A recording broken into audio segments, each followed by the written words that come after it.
Hi, everyone. It's Emil. It's Emil Guillermo. Emil Amok to you. Welcome to this, my Emil Amok's Takeout, my takes on all things considerable. I mean, just as they come up. We're here Monday through Friday, 2 p.m. Pacific or thereabouts, or perhaps in some kind of live stream or recorded stream. I thought maybe we'd record today, but no, there's too much happening. I mean, the Congress looked like maybe it would start up again, right? It's closed down. The dysfunctional American government remains dysfunctional. We had high hopes that maybe we would figure out if his name was Tom Emmer or Tom Emmert. But a moot point because the number 3 person in the House of Representatives for the Republicans was the latest name to be nominated by the caucus and got punked. I mean, he got such a weird reaction from other right wingers. I mean, he's right wing, but he was so moderate that he appeared like a Democrat to those right wingers. So he pulled out, and it's really something because if you look at the I mean, if there's a litmus test to see who would be Speaker of the House, you'd want someone who could, lead the Republicans, but you also want someone who could maybe join forces with some bipartisan Democrats to get some things done. And Tom Emmer, he was like at the top of the list in terms of you want someone who certainly would have certified the 2020 election. You don't want an election denier, right? That's got to be top of the list. You want someone who at least doesn't buy the big lie. Tom Emmer is one of those who would have certified the 2020 election. So on that score, hey, we got a reasonable guy here. We got an adult, Tom Emmer from Minnesota, or excuse me, Indiana. I don't want to, I mean, some people like Minnesota more. Some people like Indiana.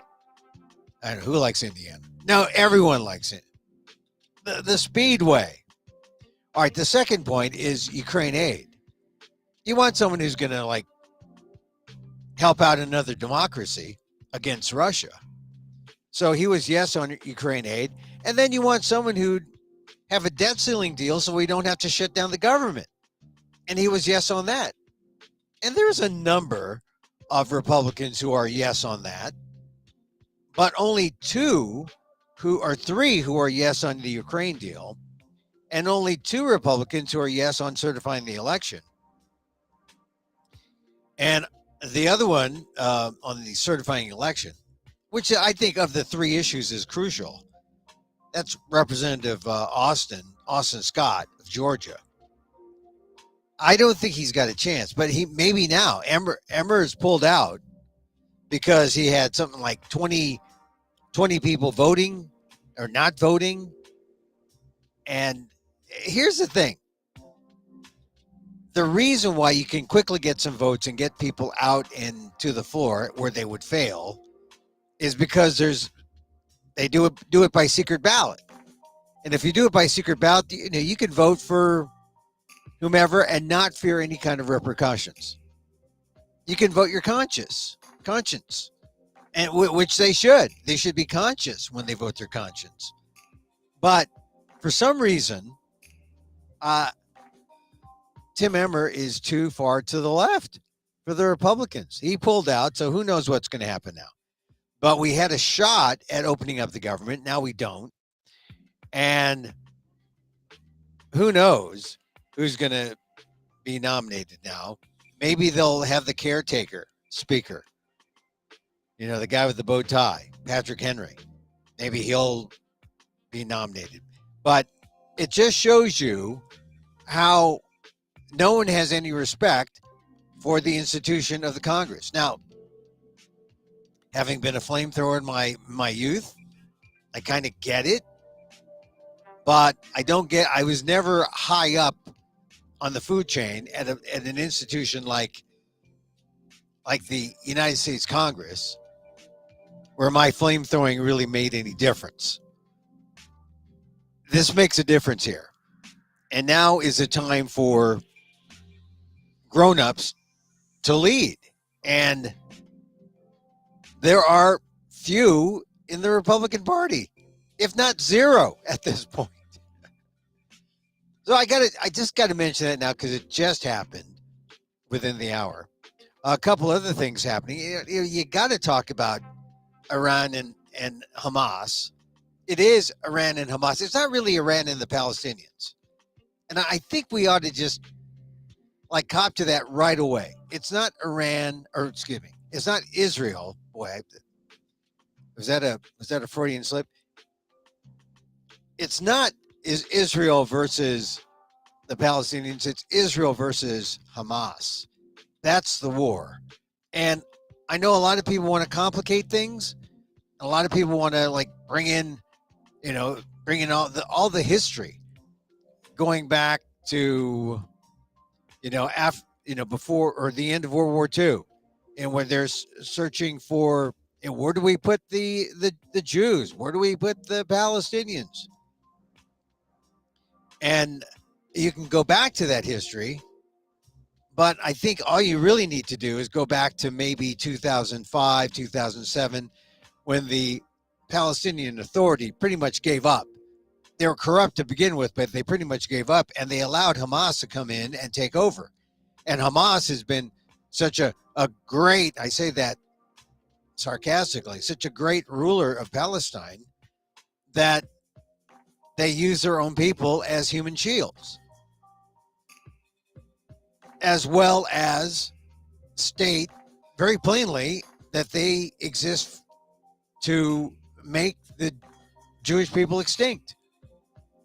And to talk about a two-state solution, forget it. Not with Hamas.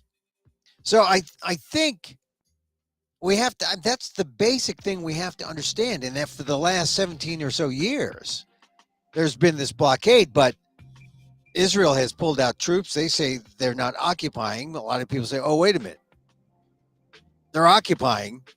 Yes and no. I mean, the UN believes it's messy there, and then a lot of people. I think if you want to place the blame on anyone about what's happening in Gaza, you gotta point to the ruling party, the governing party, Hamas, and they're the ones who instigated the strike, the terrorist strike on October 7th. So this really is an Israeli versus Hamas war. I guess we can use the term war. It's gone beyond conflict. I mean, we're now waiting for a ground war to start, but as long as there are hostages, negotiations continue, and I think that's a good sign. At least there's some kind of talk that might be an opening to something better than war. Because I think if the Israel, and I have a friend who's in Israel now who has lived there for the last 10 years, a Filipino American. He's waiting for the ground war. He's resigned to thinking that the ground war will start any day now. But there were reports today that said they're slowing down. Axios was reporting they're slowing down because there have been some successes in terms of negotiating for hostages. And now I believe 4 total so far, and now they're trying to get more, and the more success on that level, the more we put off the idea of a ground war would be dangerous. It would just escalate things. I don't think we want to go there. Also, a ground war doesn't help Israel. And, we've got got past the hospital debacle where, the disinformation came out that, Israel was behind it. But no, it turns out after it was verified, we talked about this yesterday, several news organizations have verified that that bomb was perpetrated by a Palestinian rebel force. It was not Israel, which is key because when people hear it's Israel, then the idea of placing headquarters underneath hospitals, using people as human shields, and that works in Hamas's favor. Then that plays up the Hamas PR game. And it is PR, unfortunately. You see what's on the news, what's not on the news, what's not being reported, what's being reported. How once people saw about how what kind of markings these bombs left, they knew it wasn't the Israelis. They knew it was a Palestinian group with less effective, less precise bombs. And all you need is a little disinformation, because if it's a battle of hearts and minds, a little disinformation can turn the tide. And if right now people seem to be backing Israelis, according to a poll that was released yesterday,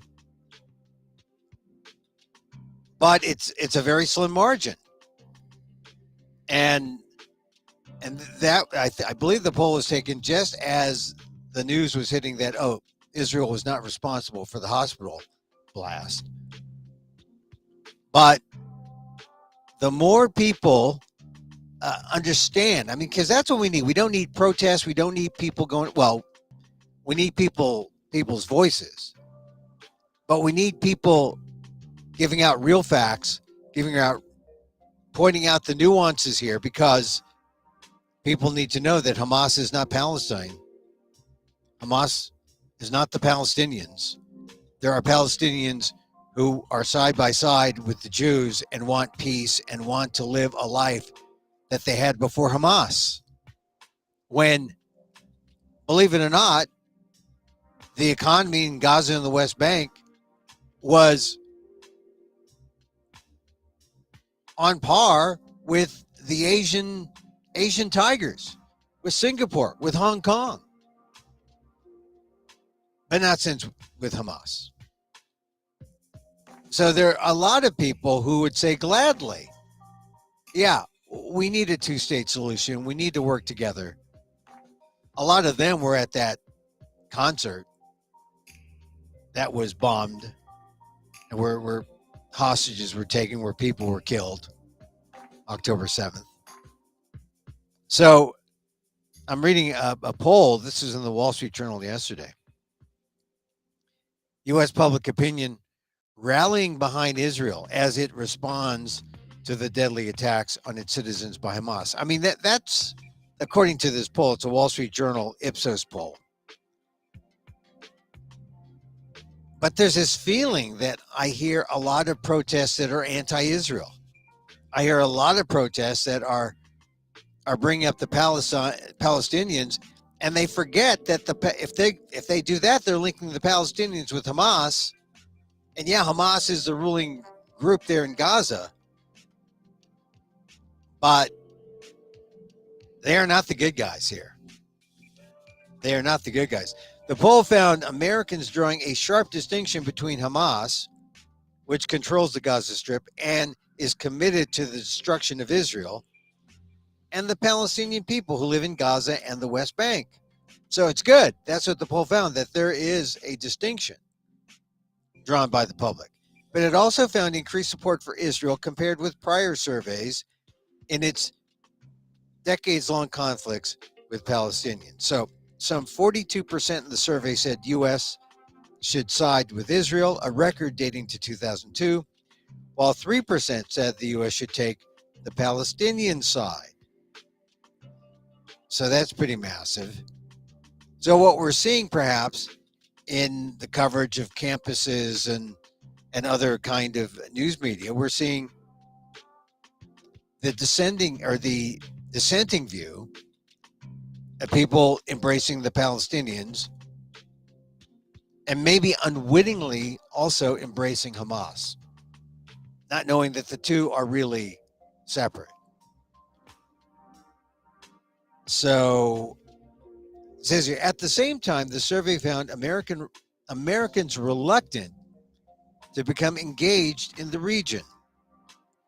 Some 52% said the U.S. shouldn't back either Israel or the Palestinians in their long-running conflict. Just over half of Americans said the U.S. has a responsibility to support Israel in its war with Hamas. So it's right there, 50%, right down the line. Only 38% said the U.S. should commit American troops to help Israel if it is attacked by its neighbor, down from 53% or 53% in 2021, and a record low dating to 2010 in similar polling by Ipsos for the Chicago Council on Global Affairs. So we're seeing a number of Americans for whom this is a significant moment and a moment that calls for them to support Israel. But there is also still a large number of Americans who say it's terrible, but it's not our problem, according to Chris Jackson, a senior vice president at Ipsos. I mean, I do get a sense that the older you are, the more likely you are to support Israel, because you remember the 67 and 69 conflicts. You remember 1973, 50 years later, the Yom Kippur War. And you know that this is different because this was a terrorist attack by Hamas on Israel. So if you were on the sidelines, you're not on the sidelines now. And yet, there's a lot of young people who they don't have the full history, or they have a pro-Palestinian slant, perhaps. I mean, calling this apartheid. I mean, you could. That could be one interpretation. I know there are videos that say that try to prove this is apartheid, what's going on in Gaza. But I think it's complicated when you have, as the rulers of Gaza, not the Israelis, but Hamas, that won one election and then never had another, which sounds like a dictatorship to me. So we'll come back and do more about Hamas and Israel and read from you a presidential candidate. Oh, someone here wants to say hi. Oh, sorry, they can't say hi. We know what President Joe Biden has suggested. He said some good things, but I want to read what one presidential candidate, when you haven't heard from or about, certainly, because there's essentially a blackout. But I'll read something from what that candidate said. In the meantime, I had my Lowell High School 50th reunion over the weekend. I didn't want to mention it again. I talked about it yesterday, but I wanted to bring up some new things because this issue did not become what was not like topic A, at least in the groups that we were more into the fact that, hey, we're still alive, we're still here, which after a 50-year reunion is where the conversation should be. I did notice for the first time, and when you get to an age when the first thing you see in your reunion is a list of people who are no longer there because they've died, you think about different things. The term most likely to succeed, or the phrase most likely to succeed, is totally different. when you're at your 50th reunion, because then it's just a matter of most likely to succeed seeing each other the next reunion. And the only way you're going to do that is if you eat better. Well, and I was very proud of the fact that I was not on any statins, was not on any metformin or any other kind of drug like that. And I was a unintentional advertisement for the vegan diet. And it's all because of my wife, all because of PETA, all because, I've been vegan now in a real more serious. So I've been vegetarian since '89, but we stepped up and became vegan, which is no animal products. I think maybe in 2000 or something. And, still we had, look, it's not like going to church, right? It's not like, you're struck down and you've committed a sin if you have a slice of pizza. I mean, really, it's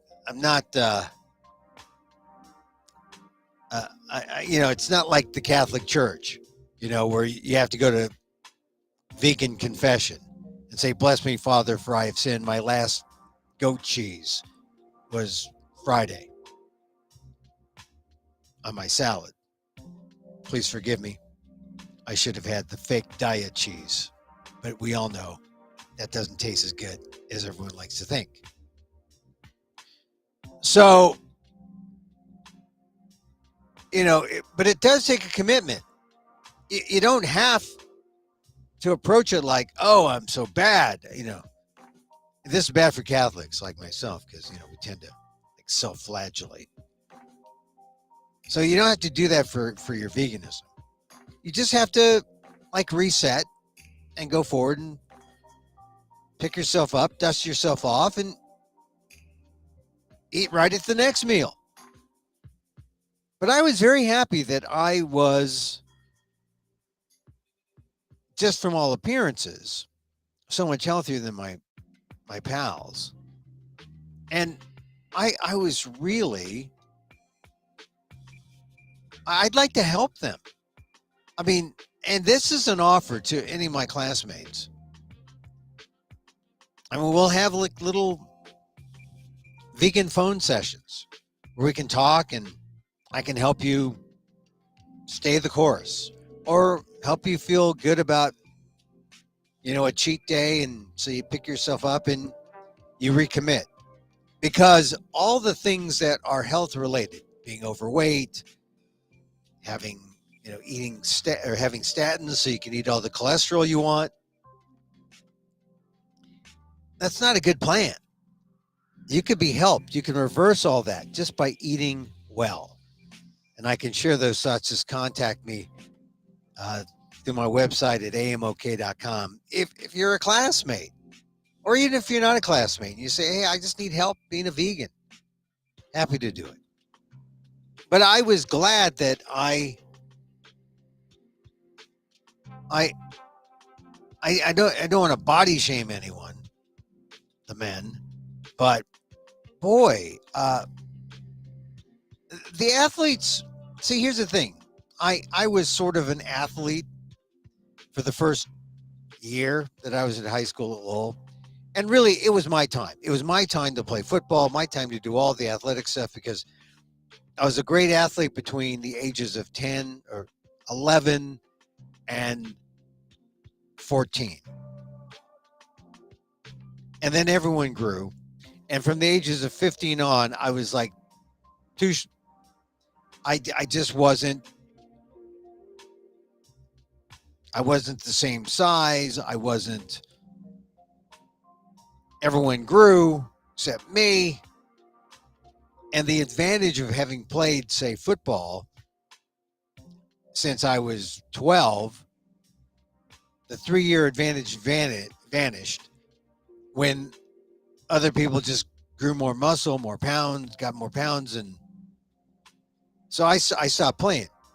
But I swear, those guys who are on that soft Frosh football team. Oh, I remember all the stuff that happened. I mean, there's a kind of bond that happens when you're in a huddle. And I saw some of those guys there, and it was great to see them. I mean, they remember what I did, and I remember what they did. I mean, nothing. I mean, just the kind of friendships that we established. And I remember calling plays in the huddle. It was great. And that's why you go to a high school reunion. You don't go to a high school reunion to talk about Israel and Hamas. Although it did come up once, and we shook our heads, and we really felt like, what can we do? What can we do? Now, there were some other threads online, and one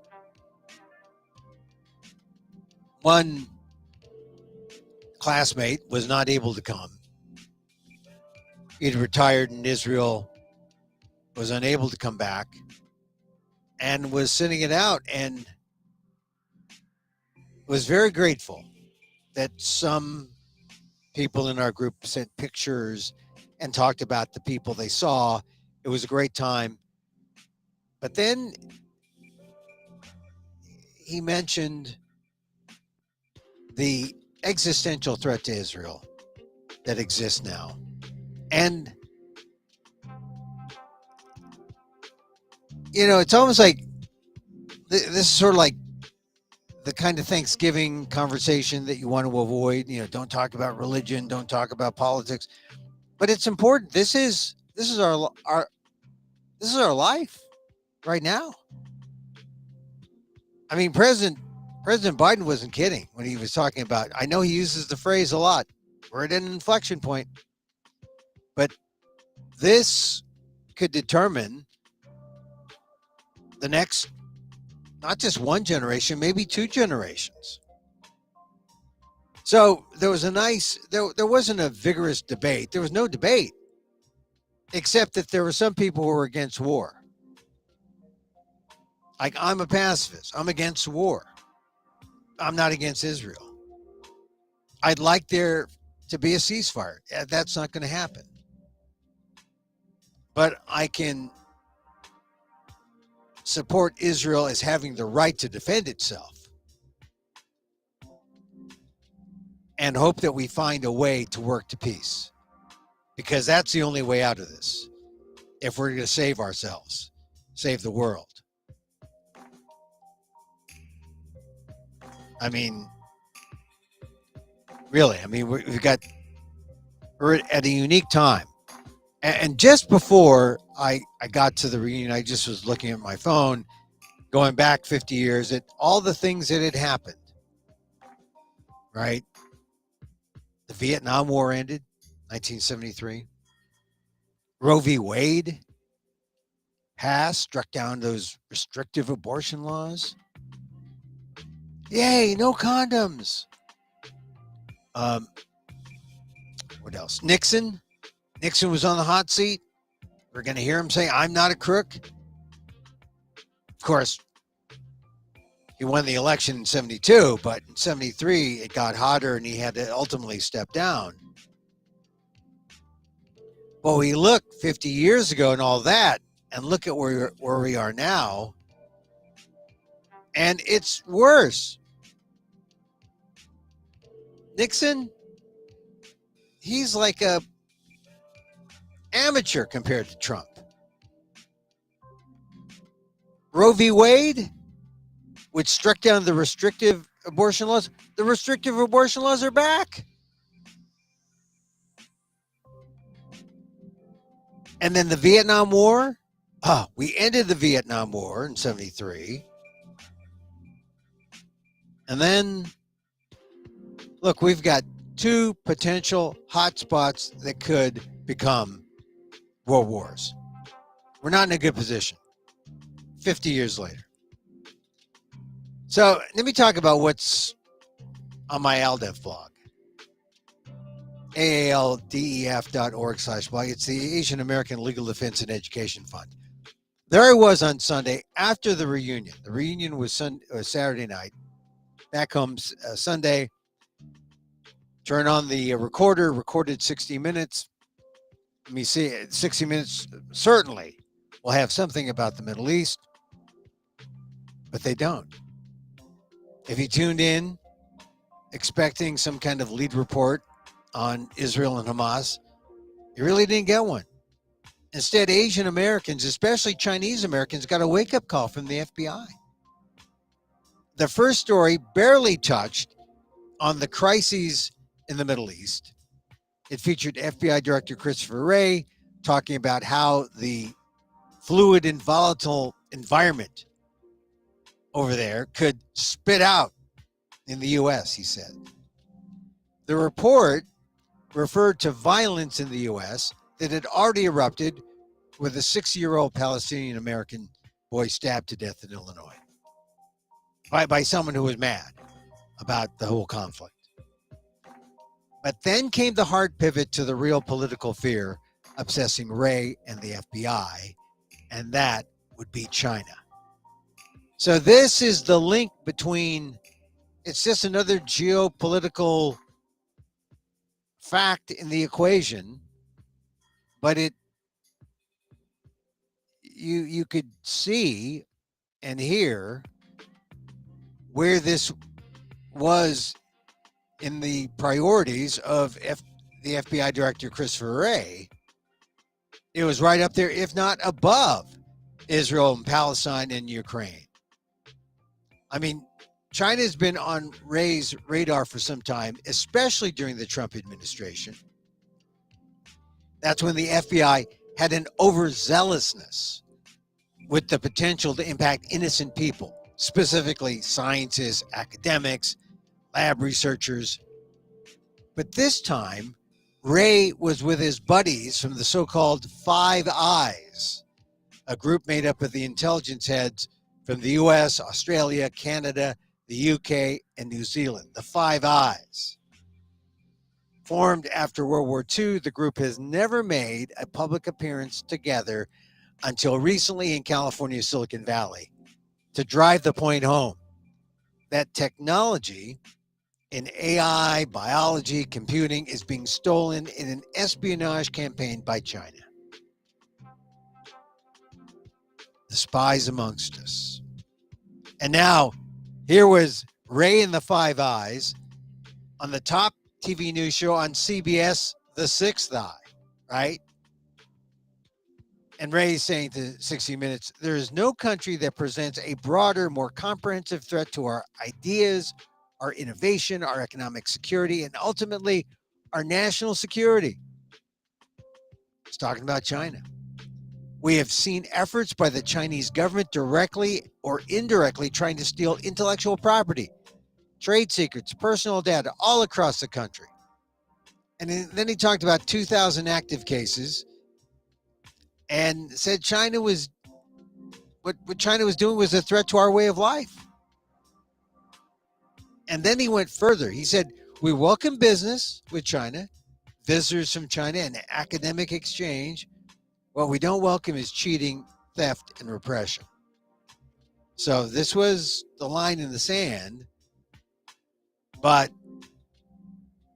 the problem is sometimes it gets crossed. But this pitch has been made by Wray over the last couple of years.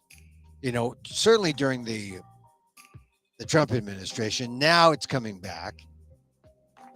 He mentioned repression. And the new twist is he's talking about repression of American citizens like Yang Xiong, a Chinese American who served in the military, protested in Tiananmen Square, and recently ran for Congress in New York. Xiong had been so critical of the Chinese government that the Chinese hired a private investigator to dig up dirt on him or even make up something so that Xiong would lose the election. And if that failed, court documents cited a voicemail that sanctioned the use of violence. Said Wray, We have seen over and over again efforts to really stop at almost nothing to intimidate people who would have the audacity here in the United States, where we have freedom of speech to express criticism of the regime.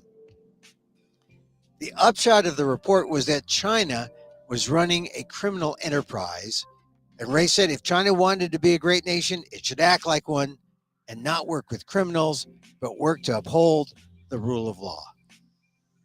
So this was Ray sounding the alarm, and he's done this before, right?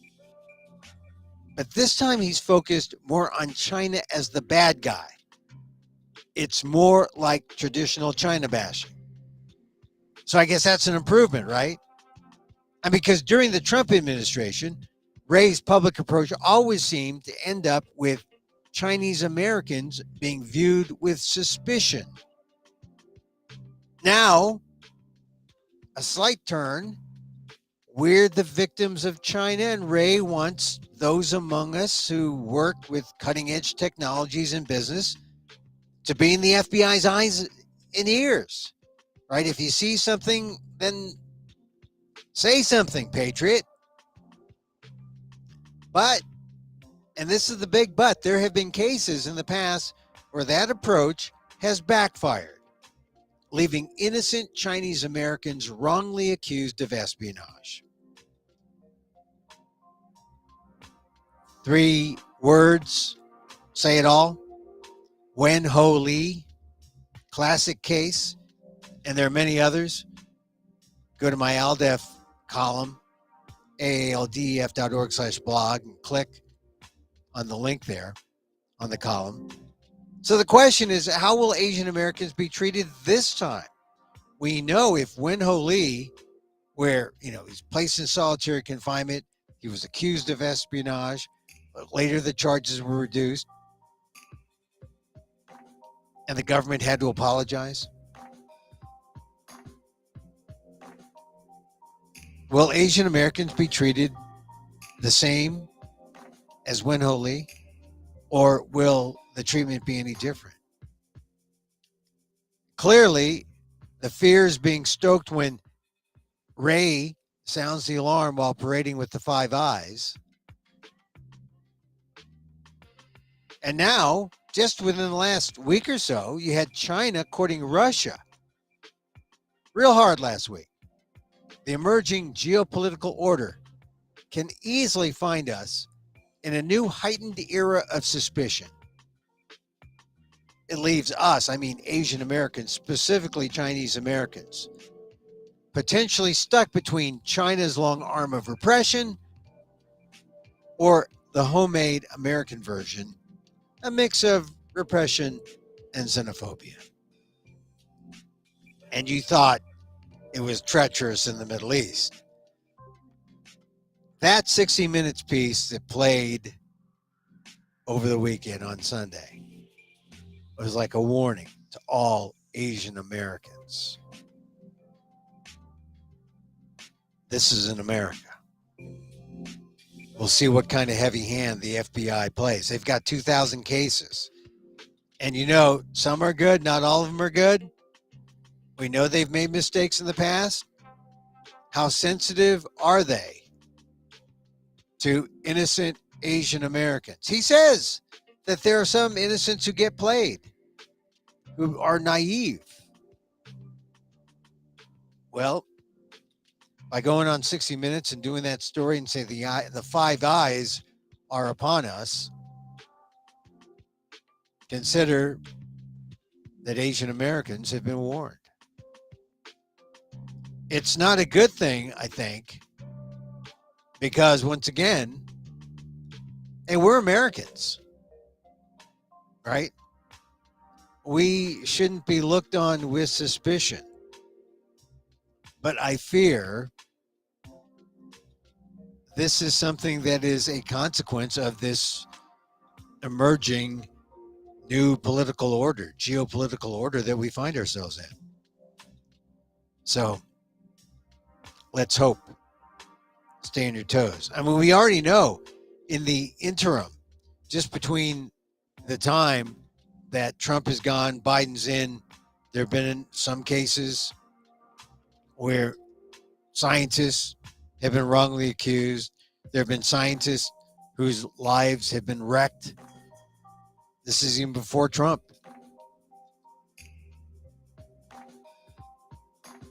That could be a consequence of where we find ourselves in now politically. Stay on your toes. Stay on your toes. If you saw my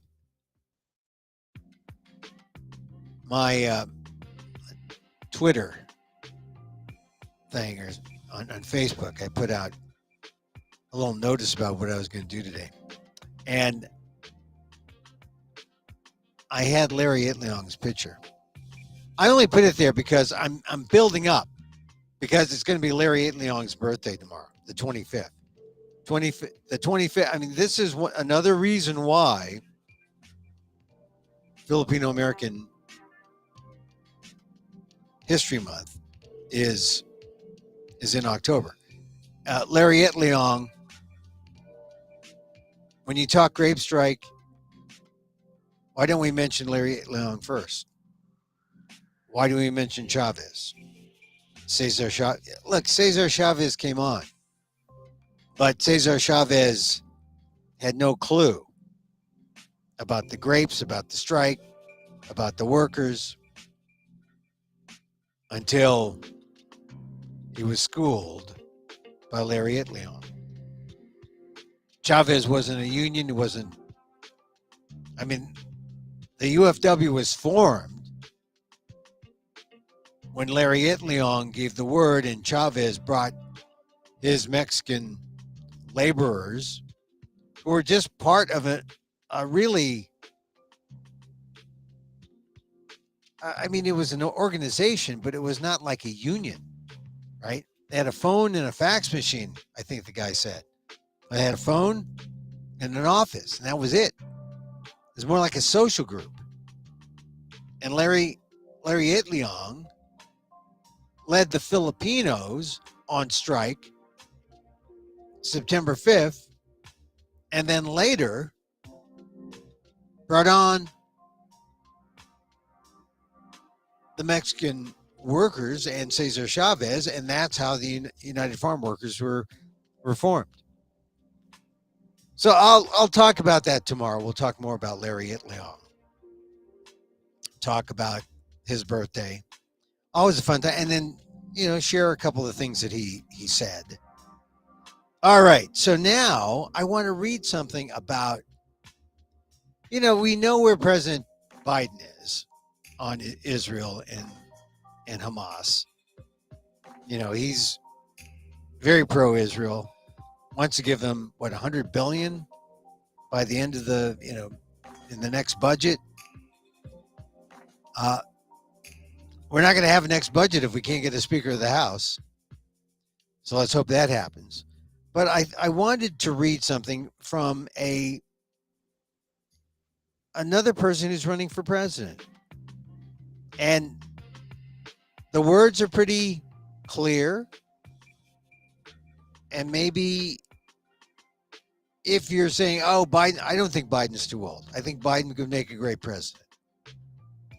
But if you're one of those that say, oh, Emil, you're full of it, we need someone else. Okay, here's something to consider. Here's what this person writes. The situation in Israel and Gaza right now is extremely perilous, not only for the people of those two regions, but for the world.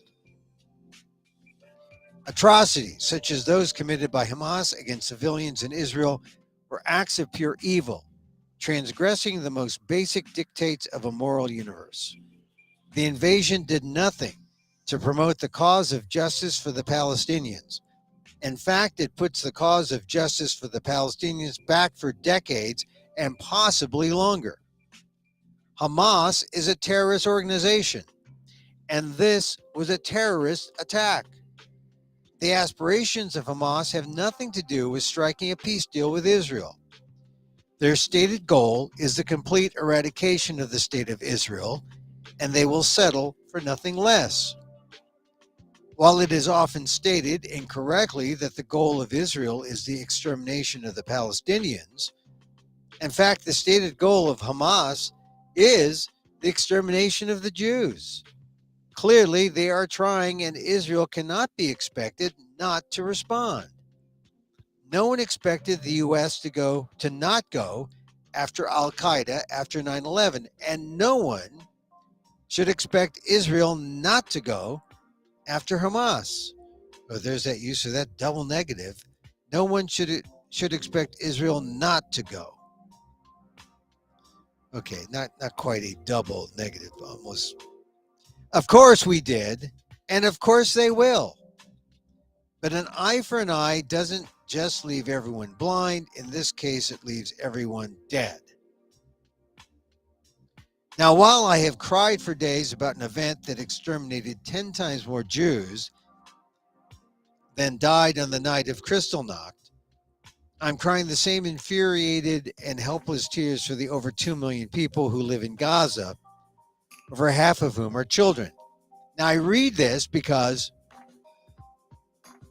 a lot of people are criticizing Biden as being not sympathetic or empathetic toward the Arabs, but he's in a delicate position.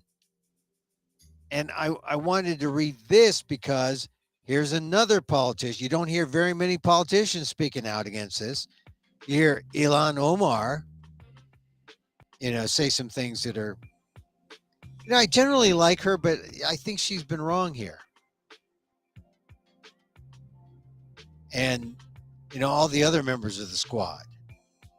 I think Richie Torres, who is a squad member from New York, I think he's been the most reasonable. Back to the presidential candidate's letter.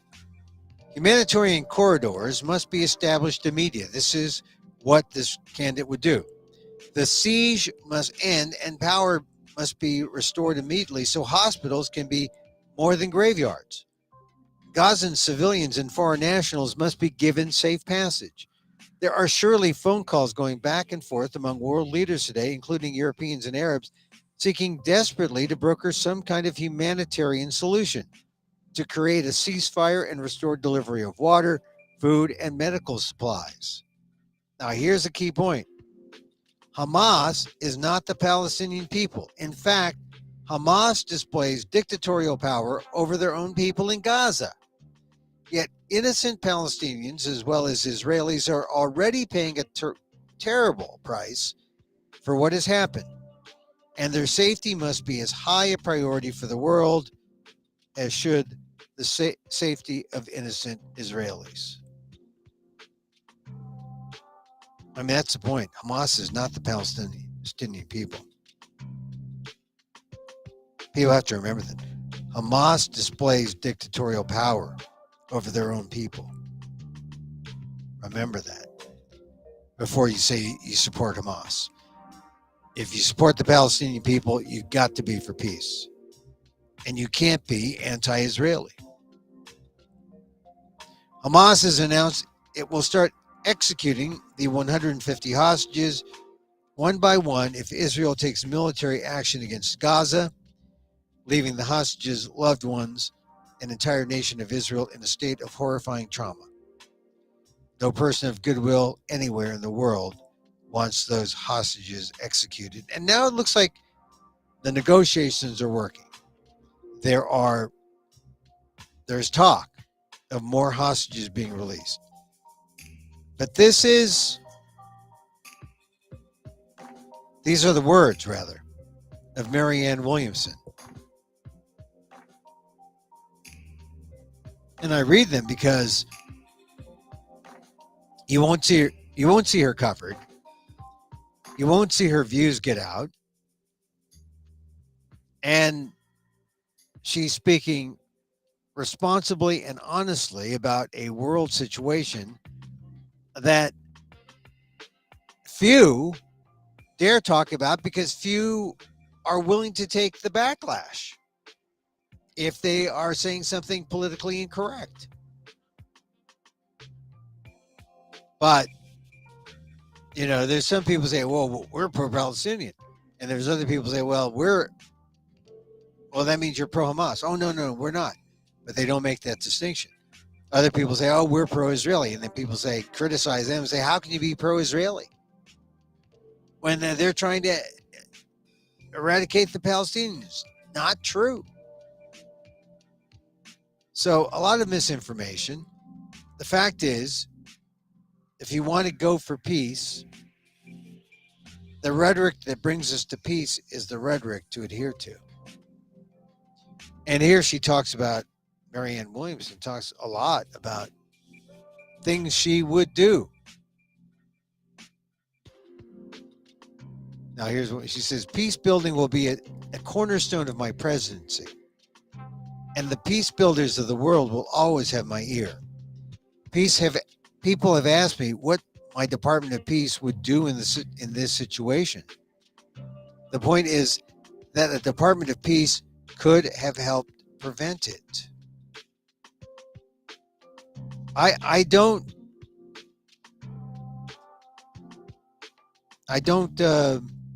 not believe her. But we're not out there to prevent, we're out there to provoke. Generally. But just think if it were otherwise, we wouldn't be in this situation. Anyway, Marianne Williamson. Check her out. She's running for president 2024. One poll that her people have put out has her at 10% of the vote against Biden. But the point is, it may be tough to beat Biden when, well, depends on how many people are in the race. Bobby Kennedy, Cornel West, Biden, Marianne Williamson. I think those are the official names. But it could be a free-for-all. You know, between Democrats and the Republicans have more than just a handful. Ultimately, I hate to say this, but I think Donald Trump will win the nomination. I think Marianne Williamson can beat Donald Trump. That might be more than you could say for Joe Biden against Trump. Although I hope that's not true. But seeing his numbers, his poll numbers. Although his poll numbers on Israel are way high. So maybe this is a Joe Biden turning point. An inflection point for Biden. Anyway, check out Marianne Williamson 2024. Learn more about her. She's the real deal. Can she get elected? I don't know. But if you're looking for a candidate, check her out. All right, that's it for me. God, still reeling over the in a good way over the Lowell High reunion, and I guess I'll talk more about it as things come up. But that's it for me now. Hey, back again tomorrow, 2 p.m. Pacific, or 2 p.m.-ish, live-ish, our secret podcast. We don't put it up wherever you podcast. That would be way too easy. We go live. And if you catch us, you catch us on YouTube at Emil Amok1, on Twitter at Emil Amok, Facebook, fb.com/EmilGuillermo.media. Also on X, formerly known as Twitter, at Emil Amok, EMIL-AMOK. What we like to do is wrap up with a little meditation. And so, as I wish for me, I wish for you. May you be safe. May you be happy. May you be healthy. And may you live with ease. Emil Guillermo here. I guess we want a Phillies-Rangers World Series. I guess. And, oh my God, the 49ers. I said I wasn't going to talk sports, but on the fringes I will. Until next time. Mahal